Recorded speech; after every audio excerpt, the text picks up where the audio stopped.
Use करो और आगे बढ़ो। क्या? बस यूज करो, यूज हो जाओ और आगे बढ़ जाओ।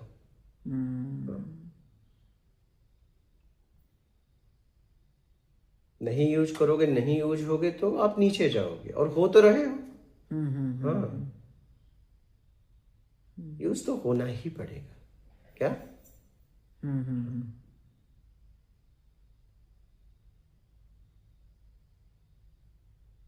सिस्टम ही ऐसा है तो क्या करें। एकदम, ये प्रकृति का शरीर है बस और इसमें खत्म आपको भी बात। जरूरत पड़ेगी, आपको भी पड़ रही है और दूसरे को भी पड़ेगी। एकदम।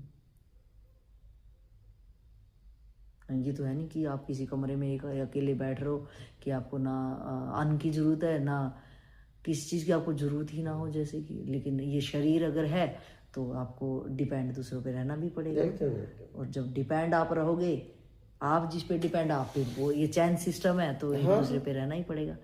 तो आपने कहा कि मुझे वहाँ बस चेक ये करते रहना है कि अगर मैं हो रही हूँ या मैं कर रही हूँ तो मुझे ईमानदारी के साथ में, बस कि मेरी आत्मोन्नति या मेरी जो चित्त की वृत्ति है वो मेरा लेवल ऊपर जा रहा है या डाउन जा रहा है। अगर मैं वहाँ पे मेरे करने या होने में अगर डाउन जा रहा है तो मुझे वहाँ पे टोटल स्टॉप लगा देना चाहिए।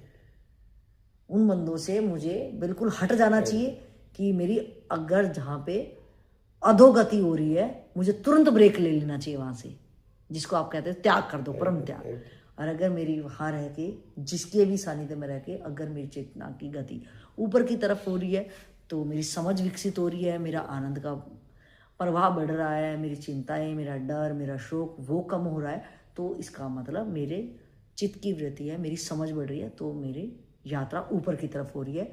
और मुझे उसको बढ़ाने के लिए जो मैं कर रही हूँ उसमें और तल्लीनता से, कि अगर मेरे को ये करने में इतना परसेंटेज हुआ तो इसका मतलब मेरे को स्रोत मिल गया, कि अगर पानी की एक किरण, एक छोटा सा पानी की बूंद अगर दिखे तो इसका मतलब गहरा स्रोत कहीं ना कहीं है। तो मेरी लगन कितनी है, कितनी देर मुझे लग रही है, तो वो मेरे कारण लग रही है। मैं इतना कहता हूं कि अगर कहीं कल्पना भी है तो उसका भी बेस है।